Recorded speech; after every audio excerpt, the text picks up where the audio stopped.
Greetings. Welcome to I Have a Testimony. I'm your host, Brother Willie Muhammad. God came to us to seek and to save that which was lost. He raised a man from among us. He, the Honorable Elijah Muhammad, laid the foundation. What I'm doing is something that comes from him through me, and the thing that he uses in me to do the work is my faith in him and the word that he taught. To produce men and women who wanted to clean up their life and build an independent nation for the glory of God. Today we have with us a guest whose life is a living example of a human being's ability to change. He's an author, community activist, motivational speaker, a violence reduction specialist, and also he's a gang interventionist, and much more. These kids deserve to live. I often look at my mission as the cutting of an apple. I found it very interesting every time I cut an apple in half. I would cut the apple in half, I would find 4 seeds. I cut another apple in half, I would find sometimes 5 seeds. My point is that you could count the seeds that's in the apple, but you'll never count the apples that come from those seeds if you plant them properly. When I look at the youth, when I walk into a room, I never walk in expecting to save everyone that's in the room. I only go for that one person that really wants to make a change. I treat it like a firefighter that goes into a forest and the forest is already on fire. He understands that this part may be destroyed, but there's still a part of God's given beautiful creation that can be saved. The same way with these people. There's some will be destroyed, but there are still some that we can save if we do what we should do. Come together in unity. So joining us today is our brother Arthur Reed, also known as Silky Slim. Welcome, my brother, to I Have a Testimony. Man, thank you, brother. Right down to it, my brother. You were raised in a section of Baton Rouge that is known as the South Side, right? And for the viewers who may have never been to Baton Rouge, who may not be aware of the level of violence that actually exists in that neighborhood, and unfortunately still exists in this neighborhood that's known as the South Side. So can you share with us how dangerous this neighborhood was when you were coming up, and unfortunately how it still is dangerous now? Definitely the South Side, and I'm from the bottom of the South Side, has been a war zone for generations. And we were taught basically not too long after the womb that we had enemies. And unfortunately, we were being taught that our enemies were our own people. If they came from La Park, Zion City, or Scotlandville, we were taught that they were our enemies. And that's the way that we were raised. And one of the most horrific things that I have to live with in my life is I had a cousin that was my mother's brother's child, my first cousin, that were from the Scotlandville area. And we just didn't get along because of the gang situation that was in Baton Rouge. And one summer when I was locked up, my gang ended up killing my cousin. And I looked at that as my gang was my family and didn't give a damn about my blood relative. And it's not until the light came on in my head that I realized I can't bring my family member back. So when I have to sit with his children, Christmas and different holidays, and that question always come up, man, how did y'all allow this to happen? And that's what we call being too real in the streets, when we always want to keep it real. Sometimes it gets too real and it turns into an evil deed. So I have to pick up that cross every day and walk that cross, and that is what inspires my mission, definitely, to keep me going. My family have to live for the rest of our lives. We cannot do that. It's a tragic situation. But for the rest of our lives, we have to live through that. I would never want another family to have to deal with something like that.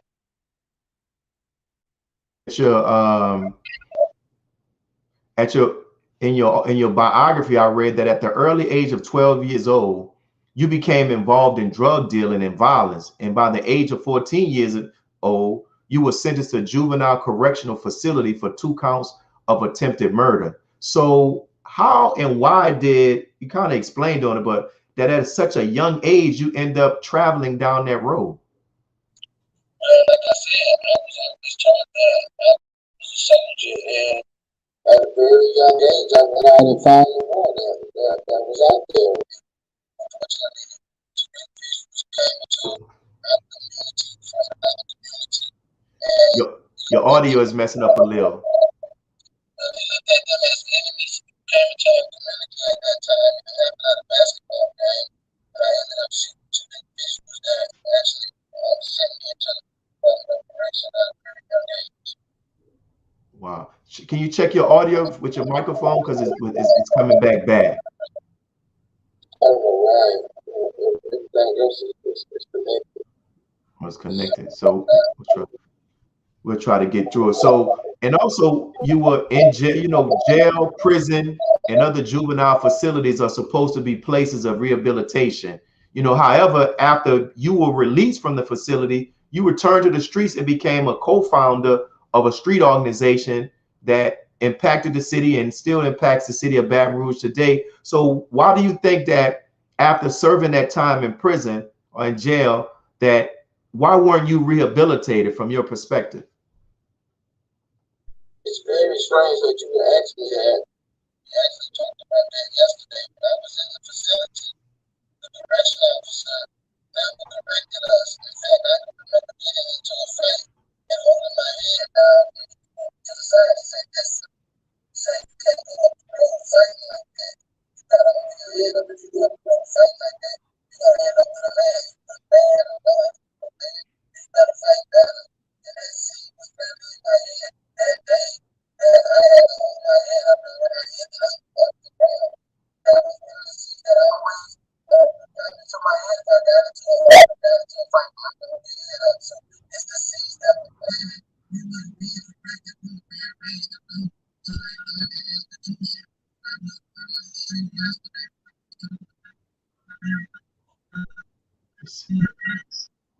His sound is, that's what it was. He's gotten disconnected. He's brothers and sisters actually from doing his broadcast. He's on the East Coast.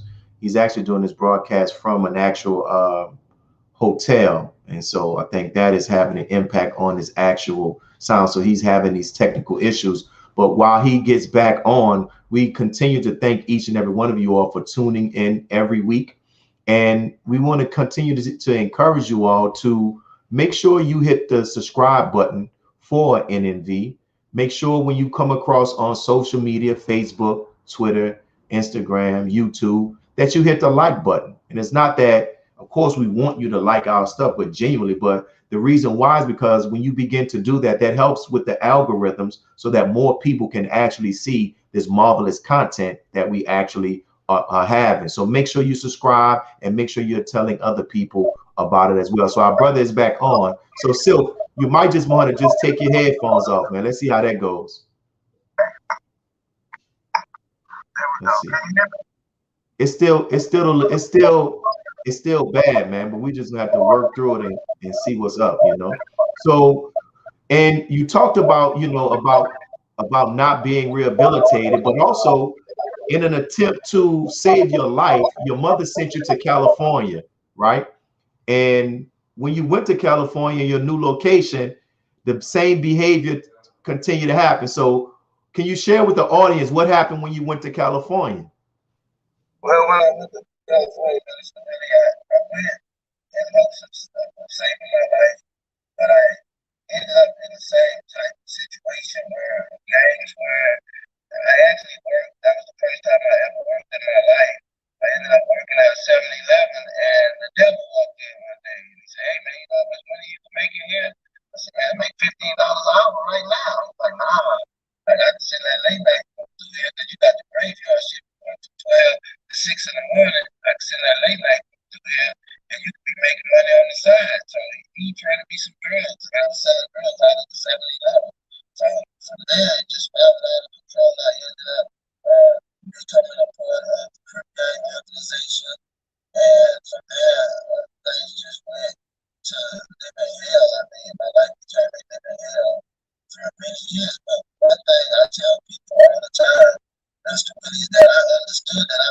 but it was a greater help that I came from. It was greater than coming up in the Bible and I would get something to eat. I had food, I had clothes, I had money. So I was going to die in that level of help than to go back to the level of help that I had been born in. And I guess what they talk about in the city of New Orleans, they call it like you were willing to take penitentiary chances, right? The sound is still messed up, but you're willing to take penitentiary chances. And you know, and you also in regards to with that street life. So how do you think you survived, you know, like in Los Angeles, man, especially during that time, there was a lot of killing. So how were you able to survive that environment and then ultimately return back to Louisiana? I'll be honest with you. The time when I met you in New Orleans, when you were just a student in the Nation of Islam, New Orleans was as bad as worse than LA was. LA is a big city, and we could do dirt and go back into our hood and linger, but in New Orleans it's more tight and more close.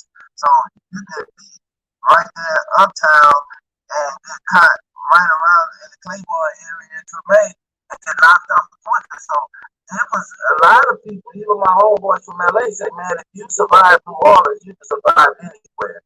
New Orleans was a much more treacherous city. It was a city where very little understanding. In LA, one thing that I noticed is that the gangs have love. A Crip have love for a Crip. A Crip have love for individuals. In New Orleans, they're cutthroat. Some of your all closest homeboys will cutthroat you, man. So I've witnessed stories in New Orleans that I haven't witnessed in LA. And one of those stories is a brother that was going to college at Grambling, and his brother was fronting him some keys.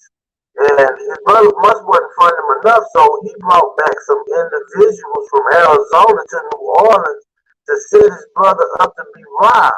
And his brother wouldn't go with them, and he tried to go for his gun, and they ended up killing his brother. And we were trying to find out who killed his brother at the time, and he ended up writing a note letting his brother know what had happened, and then he committed suicide. That's one of the saddest stories that I can remember, and it just shows you how we can allow the evil forces within us to turn us into those type of beasts. Very powerful. We thank you for sharing that testimony. We're approaching our first break, and so what we'll begin to start doing, I think we got our first break, so we're going to play these public announcements, and then we'll be right back and to have more with our brother Arthur Reed giving his testimony.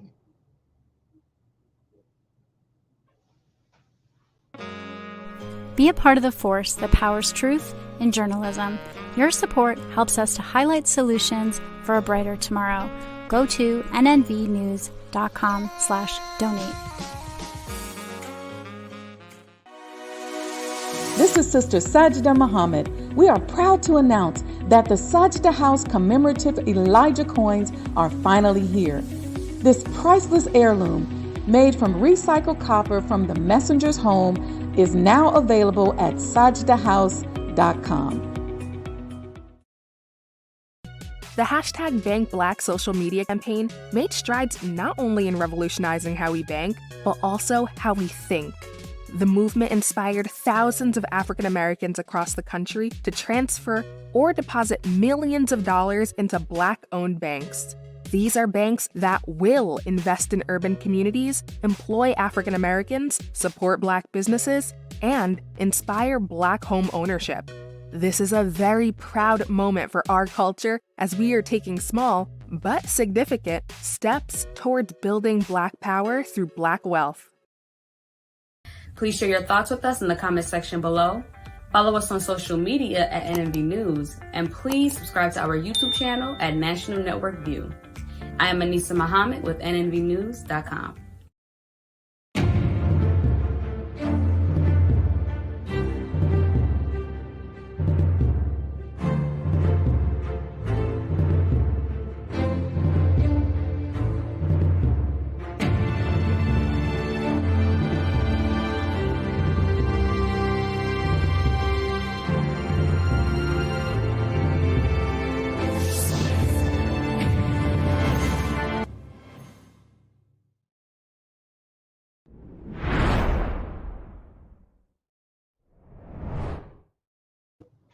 The Honorable Minister Louis Farrakhan played a very significant role in helping to end a major conflict between the East Coast and the West Coast that greatly divided the hip hop community.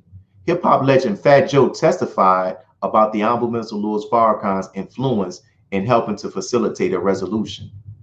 I met Minister Farrakhan for the first time, I believe, when the East Coast and the West Coast was going through a big, we lost Biggie, we lost Tupac.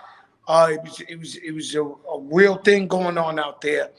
I had got into it with some West Coast brothers, and so Farrakhan heard about it, and he set up a dinner in his house in Chicago. And so he invited the East Coast rappers, meaning New York, and the West Coast rappers. So we're back with our brother Arthur Reed, Silky Slim. Hopefully that audio is working. It snaps back in. But we'll talk about this. So you eventually also began to experiment with drugs and attempted to take your own life. And in preparation for this, I read a story on your website. If you can talk about it, that your third attempt and how your 5-year-old son. You remember that? Can you share that experience? Oh yes, sir. I was sitting there, and I was done. Like, I was tired of living, and I took the gun and cocked it, put it to my head. My son walked in, said, "Daddy, what you doing?" And it was just one of those experiences where you never get over those things. And I'm thankful to Allah for allowing me to be here. It was like Allah had things in place to keep me here, even on the 10th of my life when I walked into a FYE record store, and Trick Daddy had a CD coming out, thugs.com, and I stole the CD. I had money to buy it, but I was just being a devil. I said, if they catch me, I'm in the rap game. I got money in my pocket. I'm gonna tell them I'm just checking y'all security. And I stole the CD. When I walked through the door, the alarm didn't go off. And I went home, and I started off with some heroin, and then I smoked some PCP. I got a bottle of Hennessy. I got real drunk, and I had my gun. Nobody was there. Nobody was gonna stop me this time. I was just that much in hell. And I sat down on the bed, and I thought about it. Oh man, I gotta listen to that Trick Daddy CD. So I started listening to the CD. CD was all right. It was jamming, and I was like, man, all right, I'll check that out. I'm ready to go. And I took another sip of Hennessy and hit the PCP a couple of more times. I took the gun, and right when I did that, Trick Daddy came in. I can't say the words that he said, but he said to the equivalent of, "I see you over there trying that suicide S." They're like, "Put that gun down, Ian. We thugs, we supposed to suffer. Remember that?" And when I heard that, I was like, where that came from? So I grabbed the remote and rewind it, and it was there. And Allah allowed me through Brother Jesse, praise be to Allah, and brother O in Miami, they arranged a meeting where I was able to thank Trick Daddy for putting that song out, brother. And I asked him, what would make you put that in the song? He said, man, because I was going through it too. So sometimes we be going through stuff and nobody knows but you, So that's one of the things I could understand with the passing of our brother DMX, the type of darkness that he was stuck into. And I understand the pain that he went through because I've suffered that same type of fate. And even right now today, sometimes I feel like I would be better off dead than to be introduced to the teachings that we have been introduced to and still be deviating away from the path sometimes. I'm not always where I'm supposed to be at. I'm struggling, but through the struggle, I get better every day. And when you look at the teachings of the most honorable Elijah Muhammad, for Allah to take a third grader and raise him up to where he raised him up, for me to be a 7th grade dropout that went to penitentiary at a very young age, and to be where I am right now with some of the most elite freedom fighters and lawyers of this day is nothing short of a miracle, because I definitely don't deserve to be where I am, but for some reason Allah has allowed me to be right in the mix of everything that is going on, and on a level where I could pinpoint the things that are happening in some of these cases where our people's lives are being taken by the hands of law enforcement. So it's a blessing, but it's nothing short of Allah putting me in a position to be where I am today, brother. Wow, and that's man, very powerful. And those are some of the questions we're going to talk about as we continue to progress. But man, that was nothing but God in that, brother, for you to steal that CD, and then right when you were about to do, you said, well, I need to listen to the CD, and then you hear that part. But that's God, man. But I've seen you talk, my brother. I've seen you speak words all over the country, and you touch those brothers and sisters who are out there in the streets. But you're able to do that also because of your experience, because you're talking about a place, like you said, you were in hell. So you can give a testimony about how you overcame that, which can let them know too how you can overcome that. And that leads into the next question, because in 2003, there was a very life-changing event that took place in your life that began to put you on that different path. Can you share what happened? The car accident? Well, the car accident, I was with some individuals.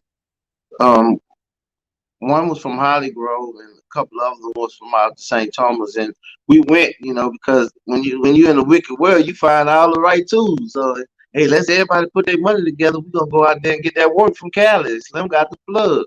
So we were on our way to Cali, but they came and picked me up from my mom's house. Back then, the cell phone wasn't as popular as it is now. So they called the house phone and say, man, we ready to go. I was like, all right, y'all come down, pick me up. I'm in Baton Rouge. So they stopped, picked me up. And when I walked out the door, Minister Willis, a voice within my head said, kiss your mom, you ain't gonna see her no more. I got sad. Damn, my mom getting ready to die. Like, hey, mom, give me a kiss. I'll be back. She said, I hope so, baby. So now I'm thinking maybe I'm getting ready to die. So we catch I-10, we pass through Texas, and we get to El Paso, Texas, and we exit the bridge. And when we exit the bridge to get something to eat, that voice came back and said, look at that sign. I looked outside of the window, and it was a billboard that had a real car on the billboard that was heiced up there, and it was all crumbled up. At the bottom, it say everyone wore a seatbelt and everyone lived. That put a fear in me because I never wore a seatbelt in my life. And I started telling them, I'm like, man, did y'all see that sign? They were like, man, come on, bro, you getting peed, man. You gonna put on a seatbelt because you looked at a sign? I was like, man, some told me to look at the sign. So we went to California, we got the drugs, we partied, and God put a fear of death on me. And that's why I understand when people say, he felt his death. I was feeling my death. I was like, man, I'm getting ready to die. And the crib that I was getting the drugs from, me and him still friends. We talk about to this very day. He was reaching in his pocket, and I grabbed him. He was like, what you doing? He was like, man, Slim, what's wrong with you? First thing they wanted to say, man, maybe he flipping out on the PCP. Because I'm wrestling with my homeboy. And he was like, man, and I started crying like a baby. I said, man, I'm getting ready to die. I feel it. He was like, well, we ain't gonna kill you, man. You our people. What is you tripping on? He was like, man, I can't stop God's work, but if that's how you feeling, bro, man, I feel sorry for you. I was like, man, I ain't gonna see LA again ever. And that was the feeling that I had. We got back on the highway January the 11th, and we headed back to Louisiana. We had shipped the drugs, and I took the seatbelt off. We was in a place called Kerrville, Texas, right outside of San Antonio, Texas, and I covered up with a blanket and laid down. That same voice came back and said, put it back on, look outside. I said, man, maybe I am losing my mind. I looked outside, it was drizzling. And then I looked over at the speedometer, and it was 77 miles an hour. I said, Al, bro, slow down, man. I said, man, it's raining outside. He said, man, Slim, I got this, bro. And instantly, an 18-wheeler switched lanes and knocked us over the side of the mountain.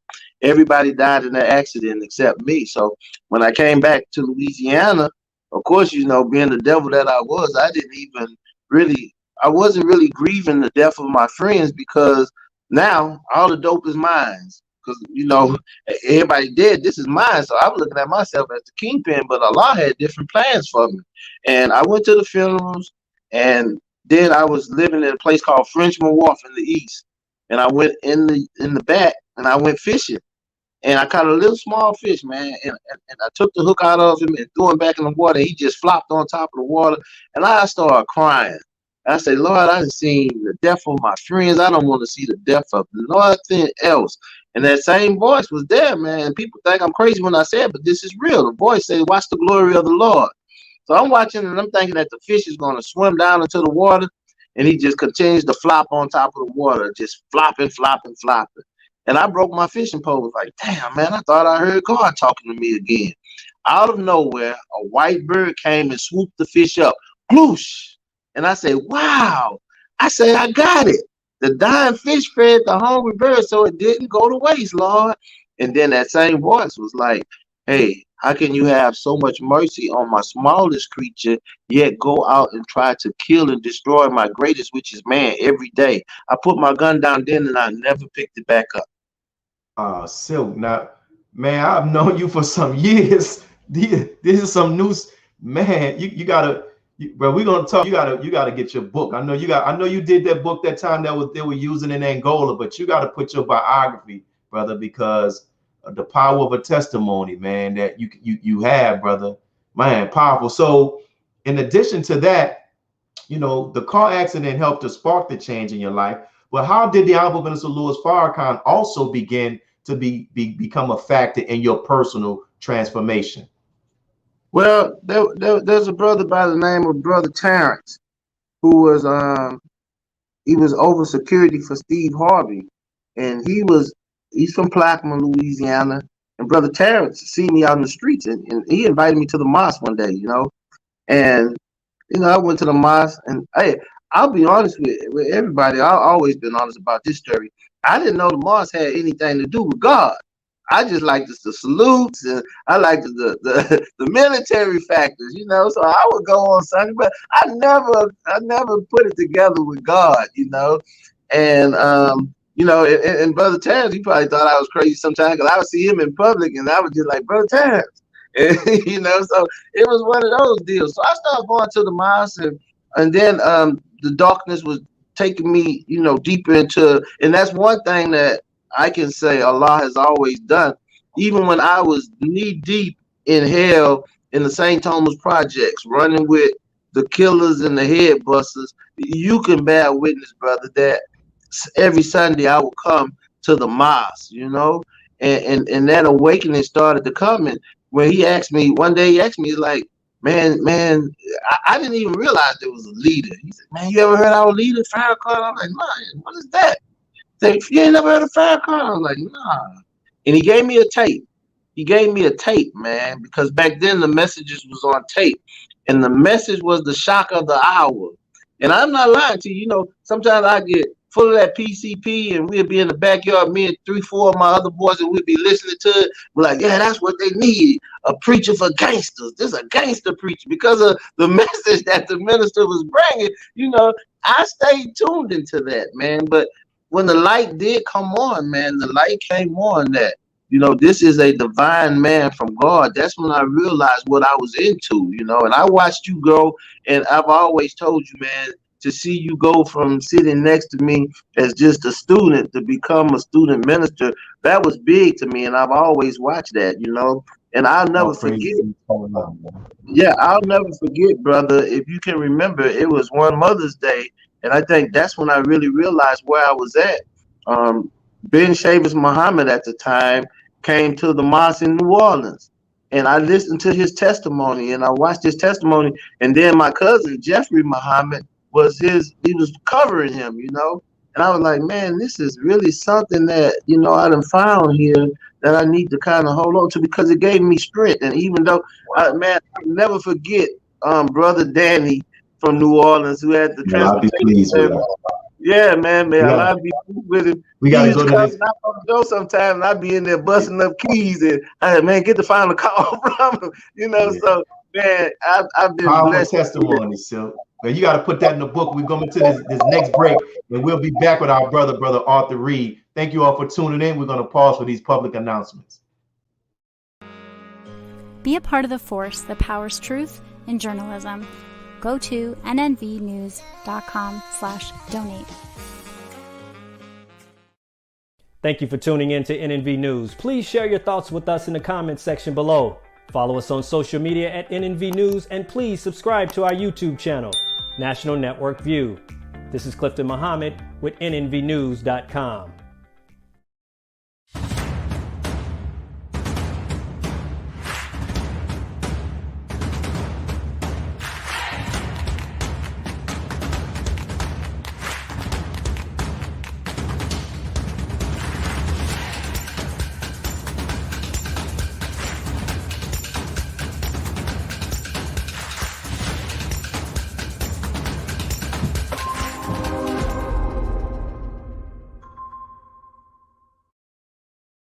Worldwide, 24 hours a day, 7 days a week. Download the Final Call Radio app and take us everywhere. On your phone, on your computer, on your tablet, on Instagram, Facebook, and Twitter. You can also log on to finalcall.com and click the Listen Live button, or finalcallradio.com. Final Call Radio, the official voice of the Honorable Minister Louis Farrakhan and the Nation of Islam.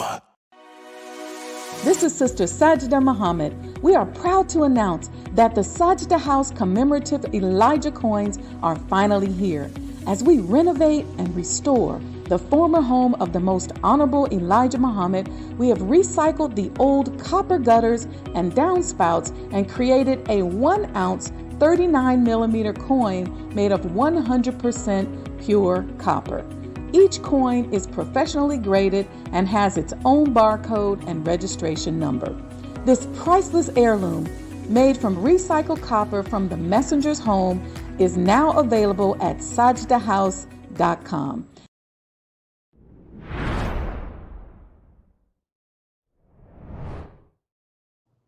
The Honorable Minister Louis Farrakhan is a man that we should all hear, regardless of our class, regardless of our color, regardless of our gender.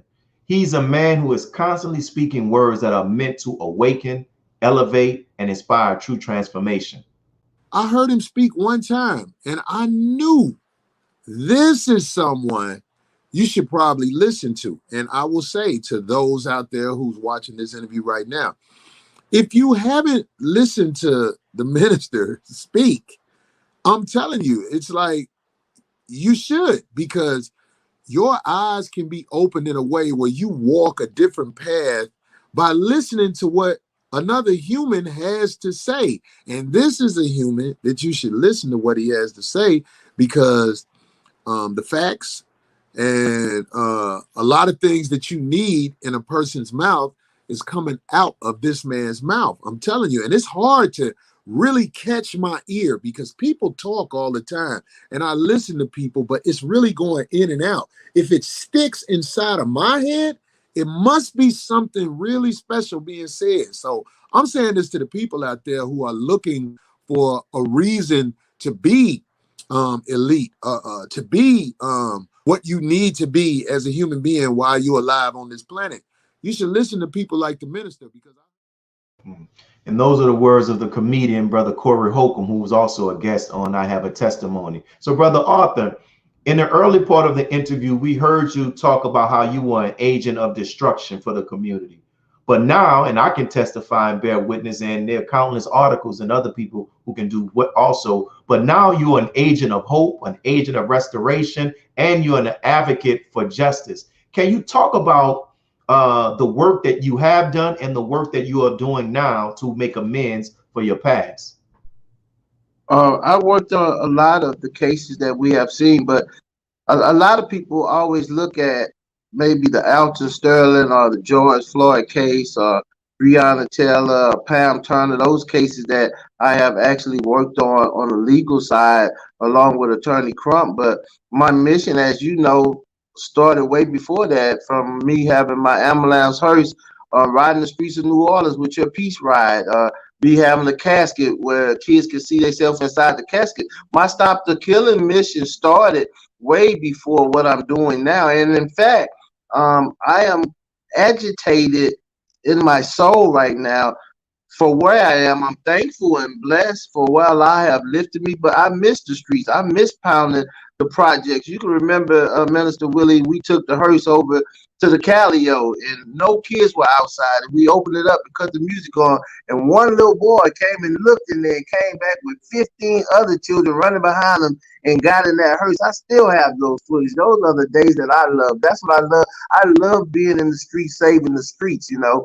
And that's one of the things, brother, that I have a problem with the chant of Black Lives Matter. Black lives have mattered to us as the nation from day one. In fact, that's what we went after first. We went after the Black lives. And we have a chant, but we don't carry that chant all the way out. I tell people that if Black lives really matter to Black folks, it don't have to be where you could just scream that chant out at the White House and Mr. Smack House. You know what I'm saying? We got to take it to the Smack House, the Crack House, the Abortion House. We got to make Black lives really matter. But when you say that, they always say, you know, sometimes my boy heard me say that. Hey, Sifkin, man, don't talk like that, man. People don't want to hear about what we doing and all. Because they look at that as airing out our dirty laundry. You know what I'm saying? We got a problem. We have to make Black lives matter, and we have to get the type of love, just like the minister said, we have to love our people more than they hate themselves. And that's what we have to try to work on right now. But if we just keep chatting things, we'll never get to it. And one of the things, New Orleans is a city where I learned a lot at. I was living in the East, and I was living by a prominent pastor, and I told him I was in the record business. I was, but I was also in the dope game. And he passed through the Melphamine one day, and he seen me in the Melphamine, and they were doing their little crusade. And then he seen me in the St. Thomas, and he asked somebody who I was, and they told him who I really was. I woke up on a Saturday afternoon and was looking at 60 Minutes, and I heard some noise outside my house. I grabbed my pistol, and I was like, man, what is that? And when I opened the curtains, the biggest fear I ever had fell up on me. He had his whole church in front of my house with white candles singing a song, Satan, we gonna tear your kingdom down. And I looked at the police, and hey, brother, I'm telling you, it wasn't a week before I had the U-Haul truck. The house was up to say. I was like, Lord, because they had shined that light. The church have to realize how much power they really got. He wasn't just talking about shutting down the drug dealer. He was in front of his house putting light on him, and I think he understood that he had actually formed the body of Christ, and that I wouldn't go against him because his whole body was out there backing him up, brother. Man, Brother Arthur, you got some stories, brother, and it all adds to what you are doing, brother. It all adds to it. And my next question I would ask you is, how has the guidance and how does the guidance of the Honorable Minister Louis Farrakhan aid you in the work that you're doing? Well, as you know, I've met with the minister several times. I've been blessed to get guidance from him personally. And one of those pictures that you had where I'm sitting there crying is me confessing to the minister, I'm with you 100%, brother minister, but I'm not as strong as I would like to be in certain areas, you know. And that's one of the things that, you know, that made me have the utmost love and respect for the minister. When the minister told me, he said, you're a great man, but you're going to be really, really great. And he said, man, Allah is patient. So work on yourself, continue to work on yourself, because Allah has touched you. And I see those things happening every day. And I was in jail, Minister Willie, on a domestic violence charge one time. And I had been in there for a minute, and I was laying in my cell. And as I laid in my cell, all type of famous people popped in my head. And, you know, by me being in the rap game, I stood at the bars and said, wow, I'm finna go home and be famous, right? And when I got out, Hurricane Katrina hit. And as you can remember, we had just had a Stop the Killing rally right there when y'all brought the big truck down with the Million Man Saviors thing on the side of the truck. The next day, Katrina hit. And one of the famous people within that same week, I got a chance to meet. And that was because I was in FOI training. They were like, look, you got to get on the job training. You finna do security for Steve Harvey. The next thing you know, I met Bishop T.D. Jakes. I sat at the foot of the minister, and I walked in my room recently, and I looked at the wall, and I was like, wow. I was like, Allah, you didn't show me I was going to be famous. You took me amongst all the stars, and that spirit hit me. And it was like, the only reason that you're not a star is because you're always looking at who you take the picture with and never see yourself in the picture. Like, I'm raising you to be a star. So, man, it's just a blessing, and the minister guidance, man. It's certain things that people look at, because even when you're in men's class or you listening to the minister preach, you always got that brother in the back. Teach on that hypocrite. Teach on that hypocrite. And that bothers me. So I would tell people where I fall short at sometimes, if I'm out guidance and I'm out, and a young lady may be out there, and she, me and her went to a movie or something, and she said, "Give me a kiss." And, hey, I got my bow tie on. I ain't finna kiss you. So I confess my faults, man. I confess my faults openly, brother. And yes, I think the hypocrite is the one that does it and hide it. So I always ask Allah to strengthen me and guide me to be better than what I am. And I think one of the biggest things with myself is that being a leader in the street so much has that impact on me. For 33 years, I didn't have to listen at orders. I didn't have to take orders. And that's kind of hard to sustain right now, just to, make sure that you suppress those evil sides of you, and I think that's where so many of us go wrong, when we don't continue to put ourselves in check. I tell people right now, man, I'm glad to be on this show, but I'm glad that Ramadan is coming up. You know what I'm saying? Because that's when I make sure that I discipline myself, man, to try to get back to where I need to be at. Yes, sir. And so beautiful, man. And it's so much that you're sharing. I'm grateful that you're using this opportunity to share it. And we'll lead us to this next question. It's back about the minister as well. You know that the media has falsely portrayed the Honorable Minister Louis Farrakhan for the purpose of trying to get people not to listen to him. But he's a man that is responsible by God's help and used as an instrument to inspire hundreds of thousands, millions of people to transform their lives. If you had the opportunity to stand before the world and testify of 3 qualities of the Honorable Minister Louis Farrakhan, what would be those 3 qualities you would testify and want the world to know about him? The biggest quality that I see with the minister is that he loves people that don't love themselves, and he continuously loves that people and fight for those people. That's a major quality that he has. The second one is that he's not afraid to speak truth to power, and he does it in an unrelentless way. He definitely brings the fire to those that he know is our open enemy. The third thing that I could say, which is the best quality of it all, is his love for his teacher and his love for God. He has never ever tried to take this and say, this is Farrakhan's show. He always say, by the will of Allah and the permission of the Honorable Elijah Muhammad, I sit where I sit. So he never tried to let it get big on him and just take it and say it's it. Even though in our eyesight, because of what we have experienced and the man that's been in the midst of us that changed us, we look at it as it's Mr. Farrakhan thing. You know what I'm saying? But he never takes it away from the teacher, and I love that about him. He always references back to where he got it from.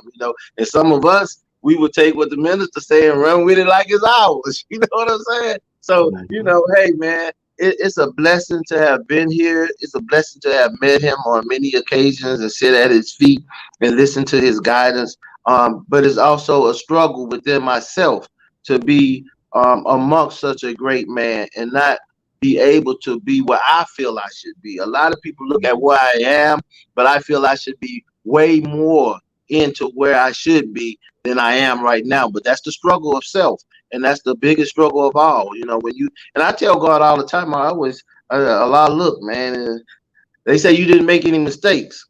I say, but I think giving us the free will was a mistake, because I'd much rather be a slave for God than to be a fool for the devil, man. So I struggle with that, brother. I honestly do. Hey, man, but that it's so much, and this is another conversation, man, you're gonna have offline. But man, I thank you for being you, Brother Arthur. And we're coming up to our last break, our 45-minute break, and we'll be back with our brother Arthur Reed to hear more of his testimony and the work that he's doing. Be a part of the force that powers truth in journalism. Your support helps us to highlight solutions for a brighter tomorrow. Go to nnvnews.com/donate. He anointed our head with oil till our cup runneth over. He who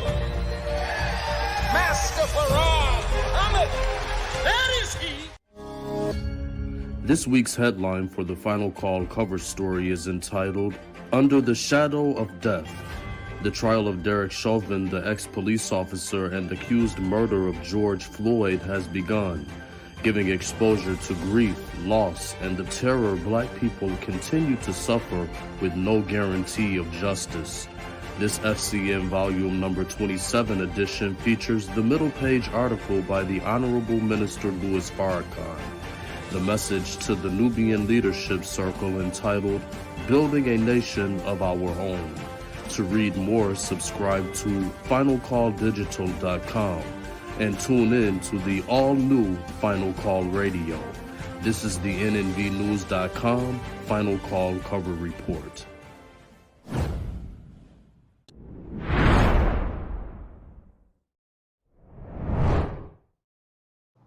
The Honorable Minister Louis Farrakhan's love for us as a people is so great that it allows him to look past the faults of our people and be able to withstand the difficulties he faces as he works to improve us. I, like my teacher, looked beyond our faults and saw our needs.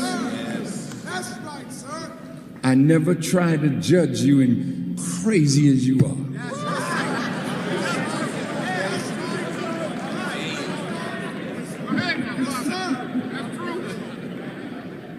Because I love you.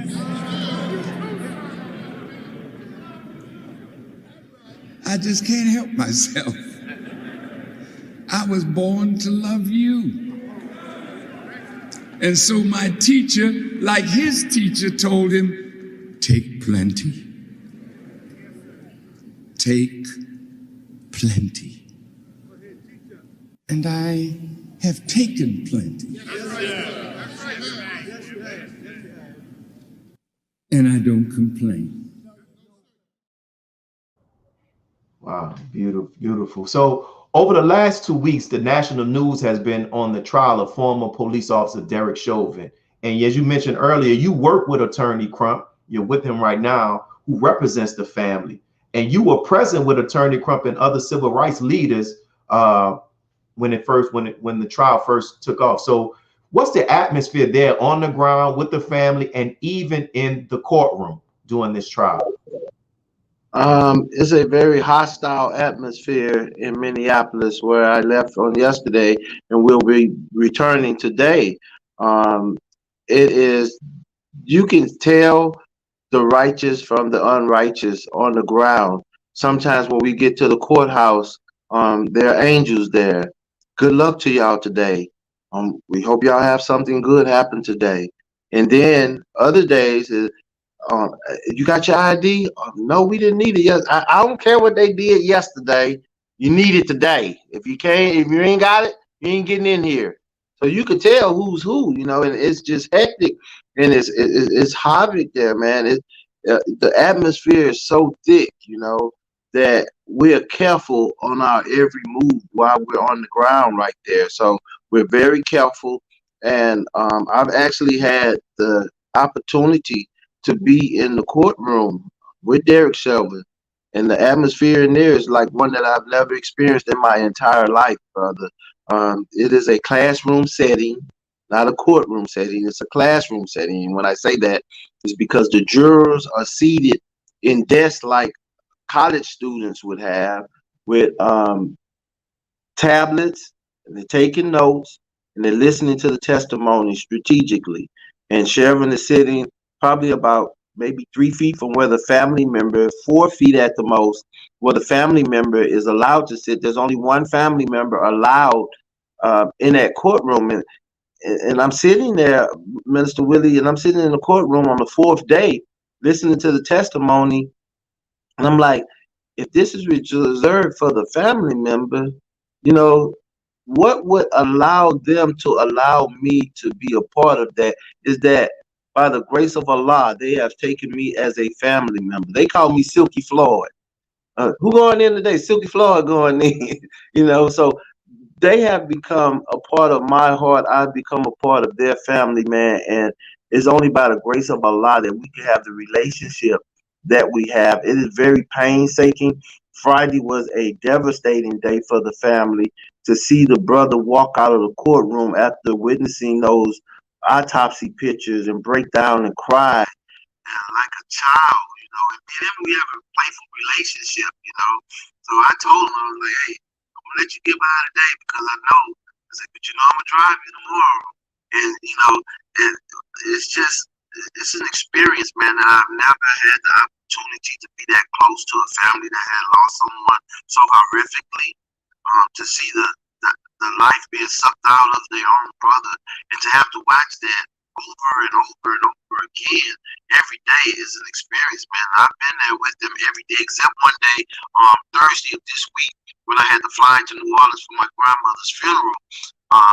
Man, that family is going through it right now because they're reliving this whole thing, and this has more of an impact on them than the death actually did because it's repeated over and over again. It's something to experience, brother. But the atmosphere in Minneapolis is kind of like the atmosphere all over America and the world right now. This is something that is a pivoting point for America because even if Chauvin is convicted, you're going to have people like those that on January 6th went to the Capitol and the Proud Boys and all that, they're going to be mad. And if he's not convicted, then you're going to have everybody in the streets that really seen what it really is, murder. They're going to be upset. So I don't think this is going to be one of those walkaways where everybody just dusts their clothes off. This is going to be something to experience in our lifetime because we have never experienced something like this in our lifetime, brother. Yes, sir. Thank you. Your audio went out again. It was doing well. Did you move anything? No, I didn't touch anything. And I got a whole bunch of text messages of people. Log back in. Well, we gonna work through it, man. And here's a question. Me and you talked about this before. You work with our brother Attorney Crump, and I would like you to take a moment to speak on the misunderstanding that people have about brother. You know, there's a chorus of people who say charge him with not winning cases for Tamir Rice, Trayvon Martin, and Mike Brown. And then when you listen to them, I realize that they really don't understand how this thing works. Can you shed light on that to help them? Yes, there's a piece that's coming out on Living Time magazine. Out of 300 civil rights cases, he has won them all. Our people, and I just want to say our people don't understand that Attorney Crump is not a prosecutor. The prosecutor has to prosecute the police. So when you see Tamir Rice's mother, $7 million, you see George Floyd family, $27 million. A civil rights attorney job is to get you economic justice. And he has not lost the case when it came down to that. He's not a prosecutor. He can't put a police officer charges on a police officer and put him on stand. That's the prosecutor's job. Keith Ellison's job. Keith Ellison had to charge those police officers and put them on for a trial. The prosecutor does that, not the civil rights attorney. A civil rights attorney, if you want street language, a civil rights attorney's job is to go secure the bag. And I tell people, if you kill and you have children, the main thing that any father should want is for his children to be economically secured after his death. It's bad enough that some of our kids are not secure while we're living, but God takes away the life and allow your life to be taken away, and it's taken away in an unjust fashion, then the main thing that you're gonna be after is that economic justice, and that's what a civil rights attorney job is. So our people don't understand that. And Minister Willie, I'm learning over the time of being right on the side of Attorney Crump. I think that we're always going to have a divide with our people. Sometimes our people will look at it. A brother of mine was talking, and he was like, if I was to ride the bus to a protest and lead a good protest and then say, hey, where you going, bro? Well, I got to go catch the bus. I got to go home. What they going to say? Well, I can't follow this nigga. Bro, he riding the bus. And if I'm in a raggedy hoopty and I pull up, hey, man, this dude ain't making no money. But if I pull up in a Benz, I'll pull up in a Rolls Royce, hey, man, this nigga will get paid out by people. So we're never going to really be satisfied 100%, unfortunately. But I think that Attorney Crump has done an excellent job. And that's not saying that I don't see some faults, because all of us have some faults. But I stand by what he is doing at a time when others are afraid to. He's standing up. He has never came out. He has never denounced the minister, you know. And he and I have on video and other videos where he say, if we didn't have Farrakhan, you wouldn't even have nobody like me. He said that if he hadn't heard a man stand up, he wouldn't be able to stand up. So I have the utmost respect for him, and I'm not afraid to let him know when I see things that I don't like. Hey man, I don't like this right here. Silky, what's wrong with it? Well, look, we need to do it this way, because I think God put me in that position to allow me to be in his ear at this time. And Brother Kareem out of Tennessee as well. So if you look at a brother that surrounded himself with brothers like us, me and Brother Kareem, we're there for that purpose. I think God a lot put us there for that purpose. And one thing about, even, you know, you watch my life, I've had my own television show, my own radio show, and I haven't been afraid to cross that line. Why? Because these were things that I desired. These were things that God gave me. I didn't desire to be on his team. God put me there. So I'm going to make sure that while I'm there, that I make sure we stay as close to the script as we're supposed to. That's my job. Yes, sir. And this just brief question before we get ready to close out. Now, thank you, man, for what you shared. Even with the difficulty with the sound, I still think there was some great substance and good word that we were able to get. Even with that last answer, is very profound. From your perspective, how would you rate, how's the prosecution doing in this trial of Derek Chauvin? That is a very tricky question. I think the prosecution have put on one of the best trials that we have ever seen. But you have to keep in mind, the only thing that the defendant has to do is show reasonable doubt. And that's why you hear them talk about he had plaque around his heart. Could that have caused that? They're just trying to show reasonable doubt. They never said that Chauvin didn't murder him. They're just trying to put reasonable doubt. And unfortunately, we only need one individual to agree and see reasonable doubt. And then, so keep our hearts from being broken. I always tell people, I'm waiting until the fat lady sings at the end. And when we hear those words, then we'll know exactly what they was. But I think the prosecution has done an excellent job.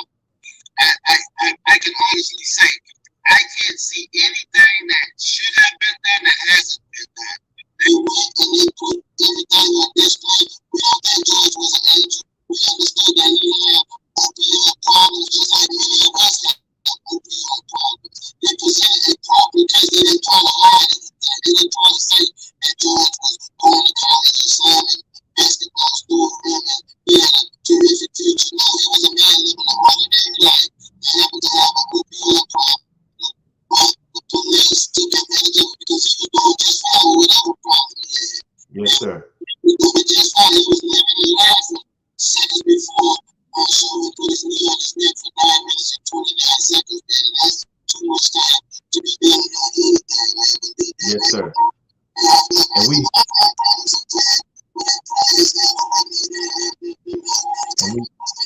And the sound is getting bad, brother Arthur. But we thank you, man, for what you shared, and we're about to get ready to close out. But thank you, my brother, and we'll talk, inshallah, after this is over with, man. And we're going to go to our closing announcements. So remember, in regards to if you have anything that you want to contribute to our paying off our mosque mortgage, please do so. We're thankful for those donations that are coming in. Whatever you have, $5, $10, whatever, we greatly appreciate it, and we thank you for that. And also, what we want to do, remember if you have anybody that needs somebody to have them pray for them during this time, or even pray for yourself, let us know, brothers and sisters, and we would greatly appreciate that if you do that. And as we get ready to close out, we thank you all for tuning in.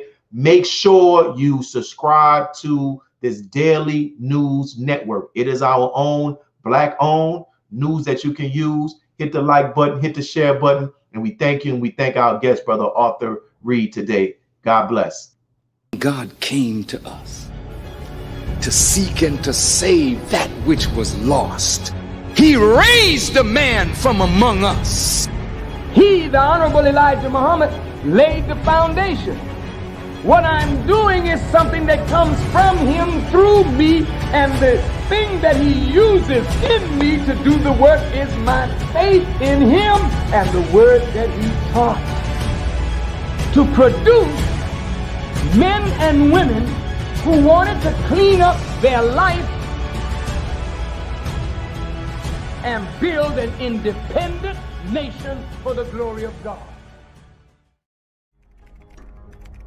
Be a part of the force that powers truth in journalism. Your support helps to combat false media. Cash App NNV News.